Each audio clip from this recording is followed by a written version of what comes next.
আমরা বগুড়া ৬ আসনের ভোট গণনার তথ্য জানবো। সহকর্মী মেহেরুল সুজন অপেক্ষা করছেন।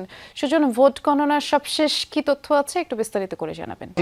এই মুহূর্তে আমি রয়েছি বগুড়ার জেলা সিনিয়র নির্বাচন কর্মকর্তার কার্যালয় এবং এখানে কিন্তু ফলাফল ঘোষণা চলছে। একেবারে বলা চলে যে সন্ধ্যার পর থেকে কিন্তু ফলাফলগুলো আসতে শুরু করেছে। আমি সর্বশেষ তথ্যটুকু জানিয়ে একটু শুরু করতে চাই। বৃষ্টি বগুড়ার এই আসনে অর্থাৎ বগুড়া ৬ আসনে ১৫০টি ভোট কেন্দ্রের মধ্যে এখন পর্যন্ত আমার হাতে ফলাফল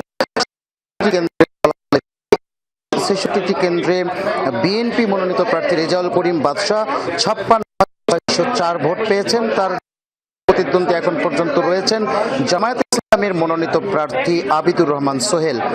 তার প্রাপ্ত ভোট এই ৬৬ কেন্দ্রে ২২,৬৮৮, অর্থাৎ পর্যন্ত প্রায় ৩৪-৩৫ হাজার ভোটের ব্যবধানে বিএনপি মনোনীত প্রার্থী যিনি রেজাউল করিম বাদশা তিনি কিন্তু এগিয়ে রয়েছেন এই ৬৬টি কেন্দ্রের ফলাফলে। এখনো বৃষ্টি মোটামুটি ফলাফল বাকি রয়েছে, সেগুলো পর্যায়ক্রমে আসছে এবং নির্বাচনের যারা কর্মকর্তা তারা কিন্তু সেটি এখানে ঘোষণা করছেন।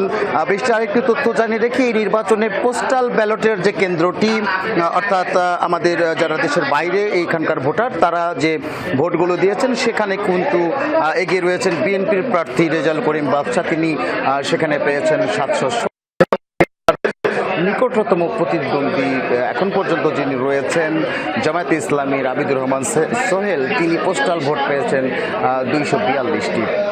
তো বৃষ্টি আমার কাছে এই ছিল বগুড়া ৬ আসনের যে উপনির্বাচন তার সর্বশেষ ফলাফল। শুনছিলাম আমরা। ধন্যবাদ সুজন।